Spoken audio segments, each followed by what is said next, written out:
il est très important de comprendre un peu l'ensemble des phénomènes, des facteurs qui ont créé ce personnage qu'est Darwin. Darwin, c'est la conséquence d'un ensemble de choses. C'est la conséquence, évidemment, d'un facteur qui est son propre gène, qui est le fait qu'il soit un leucoderme. C'est un ensemble de facteurs liés à sa famille, liés au système de génération en génération. Donc, les valeurs familiales, la culture. Évidemment, tout l'ensemble du facteur familial qui a constitué une partie, évidemment, de son enfance, de son être, évidemment, de son côté adulte, de sa vieillesse, donc de toutes ces valeurs qu'il a pu créer, qu'il a pu ajouter. Évidemment, ses mentors, ses maîtres spirituels ou ses mentors physiques, évidemment, qui ont constitué cette personne et donc, petit à petit, ont donné plutôt des idées et ont abouti évidemment à ce que cette personne puisse avoir des thèses qui longtemps il pensait et qu'il avait besoin de plus d'appui pour évidemment les faire voir sur la sphère mondiale. C'est pour ça que, évidemment, il n'y a pas que Rémi Gomez qui l'a dit, il y a plein de chercheurs, évidemment, lorsqu'on fait la recherche biographique de quelqu'un, il est très important de retracer cette généalogie. Il est très important de fouiller, évidemment, d'où provient cette personne. Il est très important de comprendre d'où viennent ses pensées. Et croyez-moi que le résultat est aussi semblable que ceux que l'on a eu pour les africanistes et les personnes qui ont essayé, comme vous l'avez suivi sur la séance de lecture de Cheikh Anta Diop, les problèmes de l'art africain, vous allez là comprendre tout bonnement le problème fondamental, peut-être même encore d'une autre vision, du leucoderme. Le leucoderme est un être naturellement psychopathe qui a vraiment, c'est un être très délirant en fait. Et donc, de par ses fantasmes, ses hypothèses, ses délires et ses envies et son univers un peu chaotique, j'ai envie de dire son univers sauvage, parce que c'est vraiment un être sauvage, de par son univers sauvage, vous allez comprendre que ces délires, évidemment, il a voulu l'employer à la sphère mondiale. Parce que le leucoderme a cette tendance de faire en sorte que son problème à lui devient le problème du monde. Je vous ai dit que la guerre mondiale, c'est un problème d'un homme, de famille. C'est un problème de famille, c'est un problème fraternel qui est devenu un problème du monde. Moi, personnellement, la Première Guerre mondiale, c'est pas mon problème parce que lorsqu'on comprend véritablement cette histoire, on voit que c'est une histoire idiote qui aurait pu s'arranger d'une façon diplomatique comme c'est eux qui sont les diplomates, mais elle ne s'est pas arrangée de cette façon. En fait, je pense qu'ils essaient de trouver tous les prétextes nécessaires pour mêler tout le monde dans leur guerre, dans leurs problèmes, dans leurs ennuis, parce que c'est comme ça qu'ils sont malheureusement. Ils n'aiment que créer les ennuis, ils aiment créer les problèmes, ils aiment créer les délits, ils aiment créer les catastrophes. Et vous allez comprendre que, évidemment, avec la théorie de Darwin, c'est ce que cela a généré. De un, nous allons comprendre que Darwin est un être qui n'allait pas extrêmement bien, évidemment, c'est soutenu par cette lignée familiale. Et après, nous allons comprendre que son délire a fait en sorte que il aille très très loin, évidemment, dans ses a priori, et ça a créé, évidemment, des adeptes plus tard qui ont mené à des théories farfelues telles que le darwinisme. Le darwinisme est né évidemment de pas les adeptes, de pas les aimants, les amoureux des idées, des théories de Darwin. Et puis plus tard, ça a fait naître à toutes ces idéologies purement négrophobes que vous appelez vulgairement le racisme, malheureusement. Et évidemment, qui est la preuve que le racisme, c'est plutôt un mot assez récent, mais évidemment, ça a été un très très grand événement grâce à sa théorie. Et vous avez constaté que lorsque le leucoderme font souvent les biographies de l'auteur, les autobiographies, ils ont l'habitude de toujours présenter les parties élogieuses, et toujours des parties magnifiques, les parties les plus improbables, incroyables, malheureusement. Bon, heureusement pour eux, malheureusement pour nous. C'est-à-dire que lorsqu'ils vont présenter ces parties, ces moments, ils ne vont que présenter les parties qui les arrangent, les parties les plus fustigeuses. Et même si par moment on ne peut pas éviter certains points très négatifs de leur vie, ils vont essayer d'enjoliver la chose. Parce que pour eux, il est très important de soigner l'image. Il est très important de soigner l'image des personnes qui, évidemment, ont fait évoluer leur société, qui ont fait évoluer leur vision universelle scientifique de la chose. Et donc, ça va rebooster des jeunes, ça va booster des jeunes, le coderme de toute leucodermie confondue. Ça va les rebooster, ça va les donner envie, évidemment, de se dépasser, d'être de grands scientifiques, de grands penseurs, Mendel, tout ça, tous les autres, évidemment. Et ça va créer une société où les personnes leucodermiques se disent qu'ils ont le droit, ils ont la supériorité d'avoir une pensée très très haute et donc d'avoir la force de faire les sciences et autres. Et donc derrière, quand on voit cet éloge, on se dit que du côté mélanoderme, quand ils voient que les plus grands penseurs sont faussement, mais officiellement montrés comme étant le coderme, ils se disent que l'école, c'est pas pour eux, il faut laisser la place au coderme, c'est eux qui font les choses, et nous, on va rester dans les quartiers, on va faire les choses de quartier, on va faire la musique, on va faire des trucs, des drogues, voilà. Alors que c'est extrêmement faux. C'est tout un programme aussi, cela. C'est-à-dire créer une fausse imagerie d'un personnage qui est extrêmement obscur pour booster les populations. Le coderme, je vous renvoie quand même à la séance de lecture de la partie numéro 2 du deuxième type d'aliéné de Cheikh Anta Diop que vous voyez en vignette, évidemment.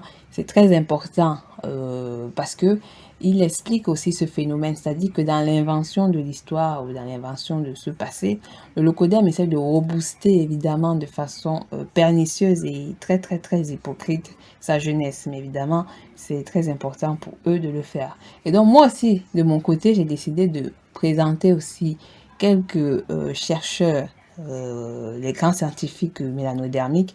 J'avais déjà fait une séance sur qui est Latimer Lewis, qui est Lewis Latimer, donc vous voyez la vignette. Vous pouvez aller revoir ce podcast. Et c'est très important également qui est Gareth Morgan. Nous en ferons évidemment d'autres. C'est important de parler de cela. Et aussi, j'ai fait l'introduction sur les inventeurs noirs, où j'explique un peu le pourquoi de faire ces séances podcast que nous allons remettre au goût du jour. C'est très important, mais par moment, il faudrait aussi qu'on suive nos séances de lecture. Pourquoi? Parce que les Noirs pensent aujourd'hui que l'école, le monde scientifique, le monde de la haute technologie n'est que réservé aux locodermes.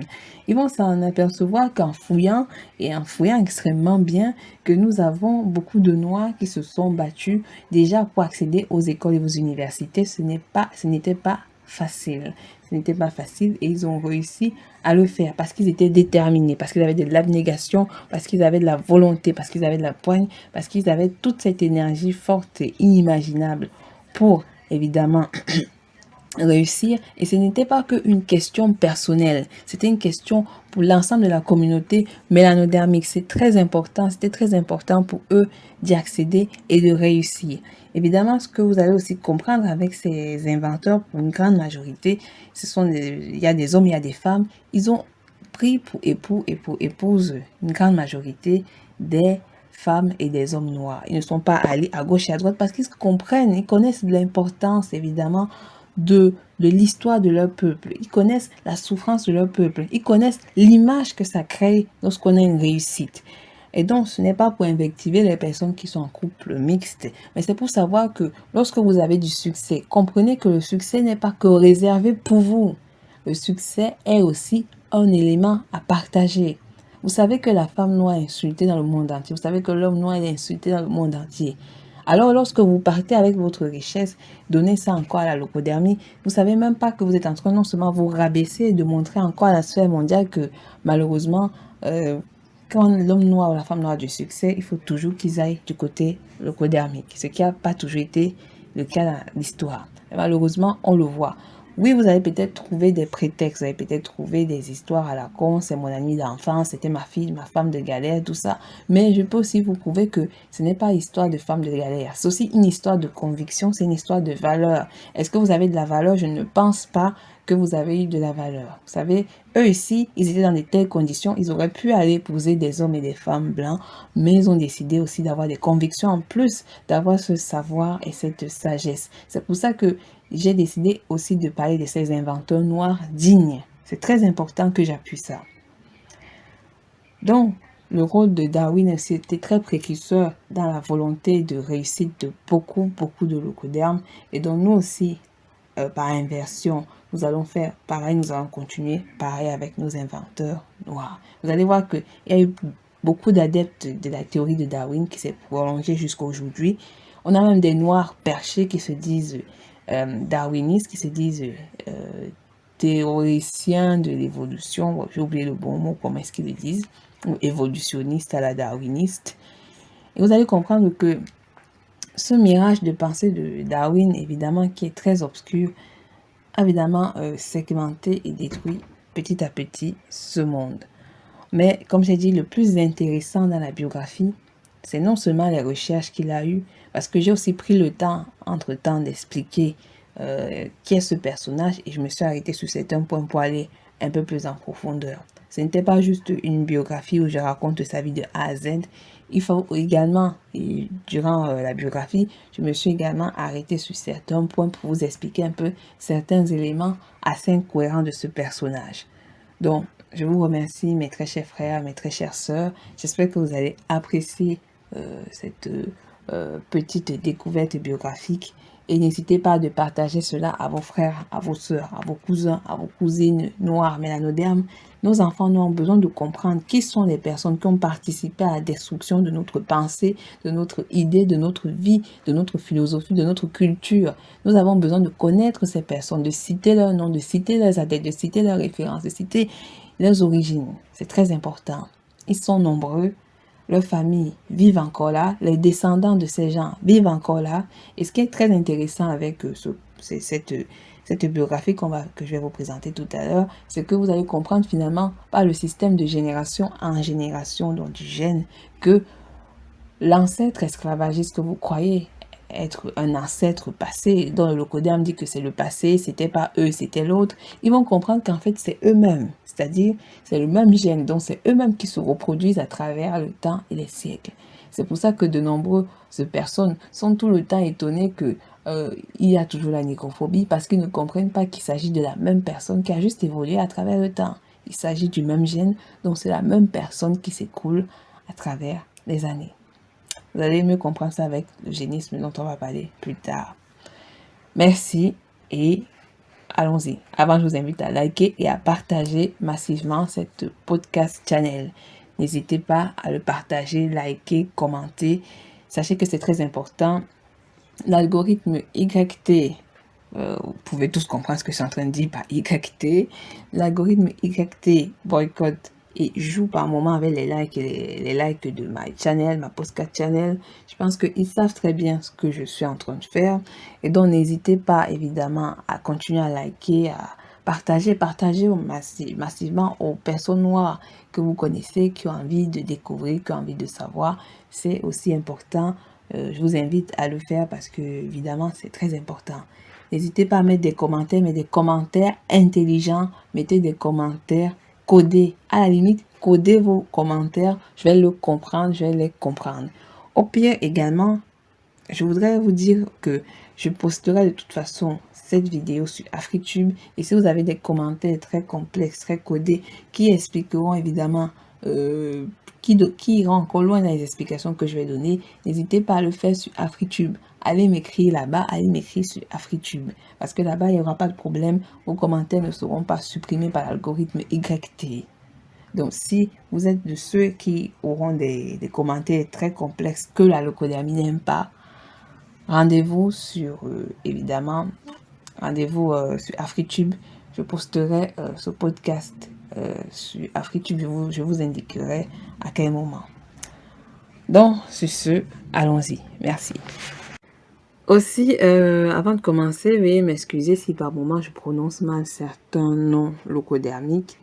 Comme je vous l'ai dit, au moins j'ai l'amabilité de m'excuser pour le fait que je risque de tordre certains noms. Mais évidemment, eux, ils ne le feront jamais. Ils ne vont pas s'excuser de mal prononcer les noms de nos frères, de nos sœurs. C'est comme ça la locodermie, mais sachez-le, on n'est pas comme eux. On ne va jamais ressembler à ces personnes. Nos frères qui ont accepté de ressembler à ces personnes, évidemment, ont tort. Comme moi, je dis, je préfère 1000 fois qu'on s'occupe de nos affaires et que plus jamais, pour ceux qui ont la possibilité, plus jamais ne se retournent vis-à-vis de la locodermie. Allons-y. Charles Darwin est né le 12 février 1809 à Shrewsbury, dans le Shropshire, et il est mort le 19 avril 1882 à Doune, dans le Kent. C'est un naturaliste paléontologue anglais. Il est notamment connu pour ses travaux sur l'évolution des espèces vivantes en biologie, d'où il sort son ouvrage L'origine des espèces en 1859. Il grandit dans la maison familiale dite Maison Mount. Il est le cinquième d'une fratrie de 6 enfants de médecins et un financier prospère, Robert Darwin, de 1766 à 1848, et de Susanna Darwin, née à Wedgwood de 1765 à 1817. Il est le petit-fils du célèbre naturaliste et poète Erasmus Darwin, 1731 à 1802, qui est un poète, médecin, botaniste et inventeur britannique qui avait déjà commencé une réflexion sur l'évolution de la vie du côté paternel de Josiah Wedgwood, 1730-1795, qui est un potier et industriel britannique. Fondateur de l'entreprise de porcelaine et de faïence Josiah Wedgwood Son, du côté de sa mère. Chacune des deux familles est de confession unitarienne, qui est une doctrine qui affirme que Dieu est un seul et même esprit et non une ousia en grec, essence, substance, être. En trois hypostases, à savoir le Père, le Fils et le Saint-Esprit, fondement du dogme de la Trinité. Il s'oppose donc au trinitarisme qui est la doctrine officielle du christianisme depuis le premier concile de Nicée de 325 et le concile de Chalcédoine de 451 et que suivent les principales églises chrétiennes.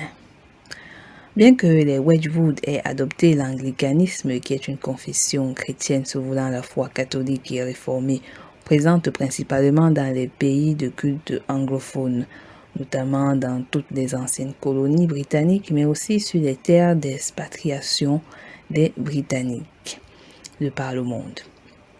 Le mot anglicanisme fut la première fois employé au XIXe siècle en dehors de l'Angleterre. Les anglicans sont parfois appelés épiscopaliens. Robert Darwin, plutôt libre penseur, accepte que son fils Charles soit baptisé à l'église anglicane.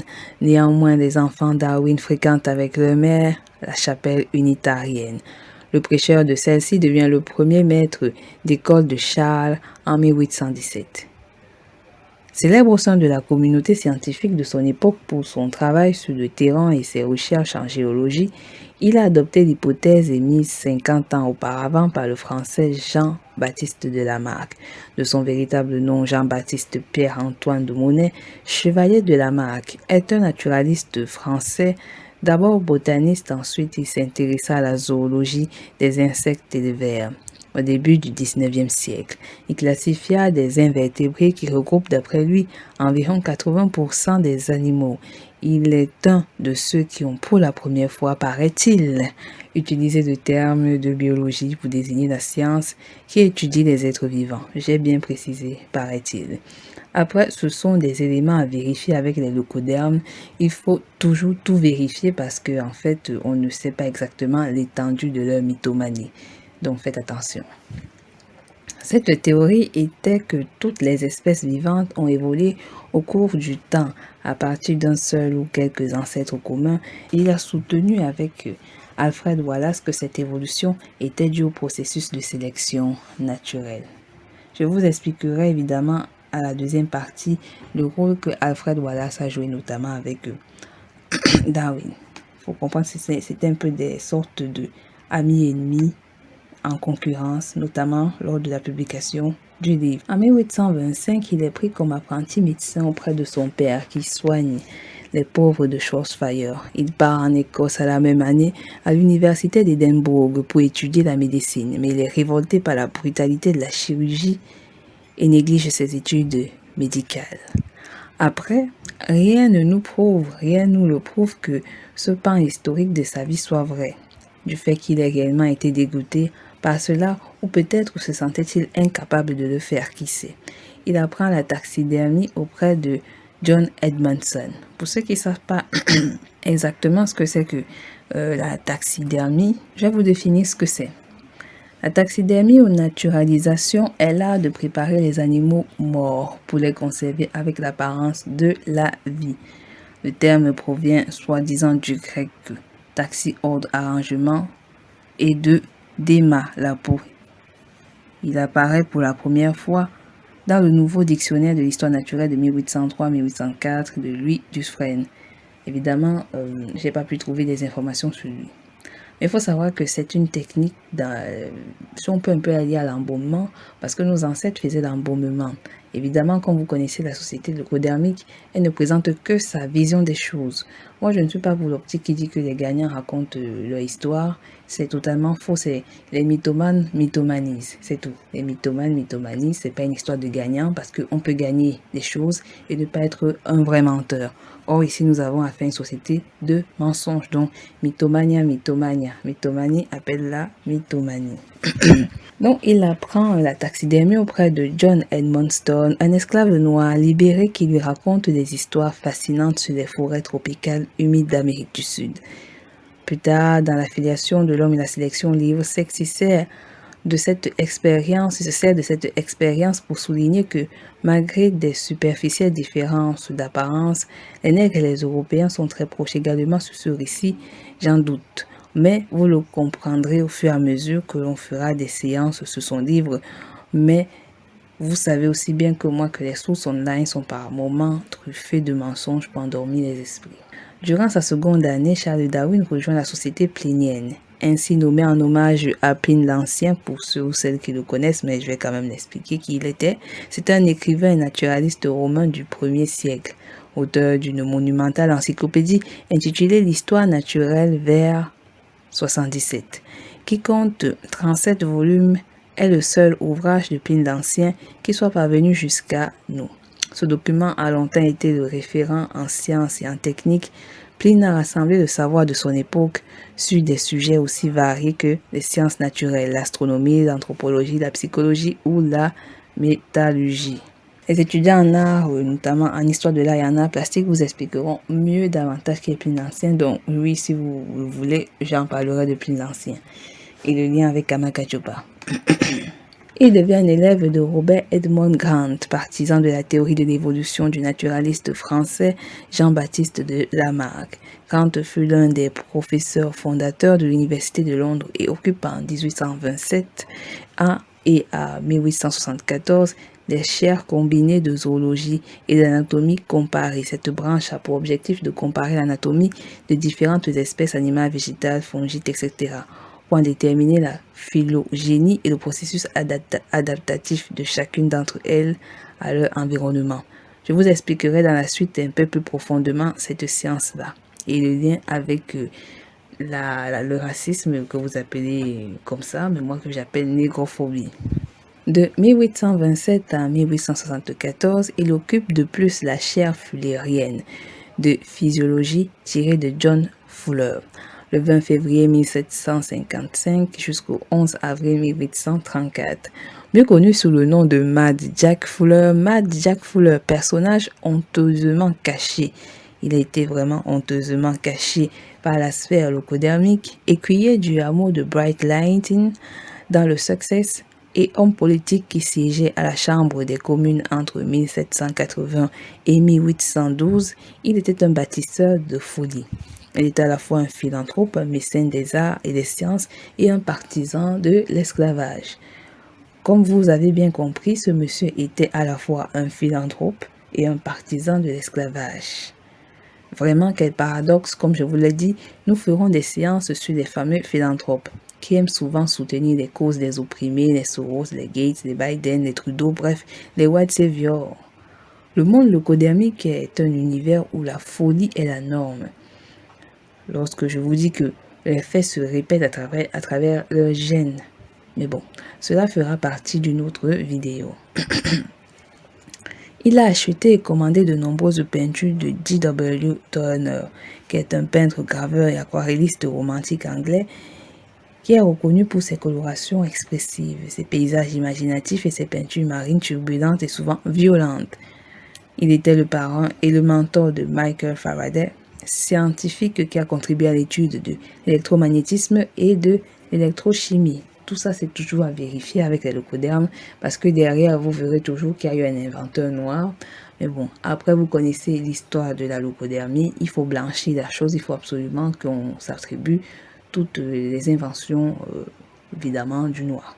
Comme je vous ai dit, c'est une fabrication et nous ferons notamment des podcasts qui vont parler de la fabrication de l'homme et de la femme mélanoderme. Comment est-ce qu'on les a fabriqués pour les détruire. En 1837 à 1840, Il participa également à la chaire de conférencier de Sweetney au British Museum de 1853 à 1857. Sur les rivages du Firth